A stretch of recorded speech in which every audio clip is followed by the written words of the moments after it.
So now let's move on to chapter number 13 which is the secret of success. ये एक बहुत ही छोटा सा चैप्टर है और इसमें हरारी ने ये डिस्कस किया है कि अभी तक हमने जो तीनों ग्लोबल इमेजिन ऑर्डर डिस्कस किए हैं, मनी, एम्पायर्स और रिलीजन, ये तीनों ग्लोबल ऑर्डर्स बाय चांस आए हैं। और हरारी कहते हैं कि हमें नहीं पता कि इनमें से कौन सा इमेजिन ऑर्डर बेस्ट है और यूनिटी के लिए और एक पूरी नेशन को, ये पूरी दुनिया को यूनाइट करने के लिए बेस्ट है। वो कहते हैं कि वो अपने रीडर को यही कहना चाहते हैं कि वो सोचें कि कौन से सेट ऑफ बिलीफ वो रियली चाहते हैं कि जिस पे वो रिलाई करें और अपने फ्यूचर में यूनाइट होकर या यूनिफाई होकर पीसफुल रहें। हरारी कहते हैं कि जो लोग हैं या जो ह्यूमैनिटी है वो यूनाइट हुई 3 ग्लोबल ऑर्डर्स की वजह से, जिसमें कॉमर्स, मनी, एम्पायर्स और यूनिवर्सल रिलीजन्स आते हैं, बुद्धिज़्म या इस्लाम। तो हरारी कहते हैं कि किस तरह की ग्लोबल सोसाइटीज़ होती अगर इसके अलावा भी कोई इमेजिन ऑर्डर्स होते। हरारी ने एक एग्जांपल कोट किया है जो कि एम्परर कॉन्स्टेंटाइन की है। उन्होंने रोमन एम्पायर को पॉलीथिज्म से क्रिश्चियनिटी पे कन्वर्ट किया। क्यों किया? Nobody knows. वो कहते हैं कि जो कॉन्स्टेंटाइन था उसने कहा कि जो क्रिश्चियनिटी उन्हें वो पॉलीथिज्म से बेहतर लगी।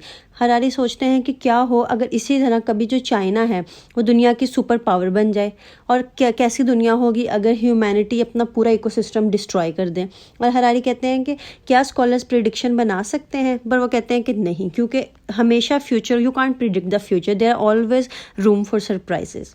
उसके अलावा एक चीज़ जिसके बारे में हरारी सर्टन है वो ये क्या है कि जितनी भी हिस्टोरिकल हमारी चॉइसेस थी वो ह्यूमन बेनिफिट्स के लिए नहीं बनाई गई थी।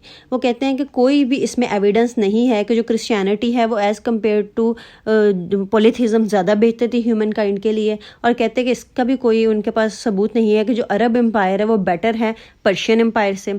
इसी तरह हरारी कहते हैं कि जो भी कल्चरल आइडियाज़ हैं वो एक्सीडेंटली इमर्ज करते हैं और फिर ह्यूमन पॉपुलेशन को सिर्फ इन्फेक्ट कर देते हैं। किस तरह? वो कहते हैं जैसे एक मीम बस आ गई accidentally, like you have no idea, पर कोई मीम्स इतनी ज़्यादा पॉपुलर, इतनी ज़्यादा हिट हो जाती हैं कि कोई बंदा बहुत फेमस हो जाता है। और हरारी को लगता है कि इसी तरह ये जो ग्लोबल आइडियाज़ थे ये भी इसी तरह कोई आइडिया हिट हो गया और वो बस फेमस हो गया। तो हरारी कहते हैं कि अगर डिफरेंट ग्लोबल ऑर्डर्स होते हैं तो हो सकता है कि हमारी जो हिस्ट्री है वो भी डिफरेंट होती। तो ये बेसिकली चैप्टर नंबर 13 था, बहुत छोटा सा था। ये इस वजह से छोटा था क्योंकि इस बुक का एक पैटर्न है, कुछ आइडियाज़ डिस्कस होते हैं, उसके बाद जो नेक्स्ट चैप्टर है वो बहुत छोटा सा होता है और उसके बाद फिर आगे कुछ आइडियाज़ डिस्कस होते हैं। जैसे चैप्टर नंबर 9 बहुत छोटा सा था जिसमें जो हमने ये डिस्कस किया था एरो ऑफ हिस्ट्री, उसमें हमने फिर कहा कि हम डिस्कस करेंगे मनी को और बाकी जो ग्लोबल ऑर्डर्स हैं, एम्पायर्स और रिलीजन। और अब हमने चैप्टर नंबर मतलब 10, 11, 12 तक ये डिस्कस किया। अब चैप्टर नंबर 13 बहुत छोटा सा था और चैप्टर नंबर जो 14 है द डिस्कवरी ऑफ इग्नोरेंस, ये एक मेन चैप्टर है।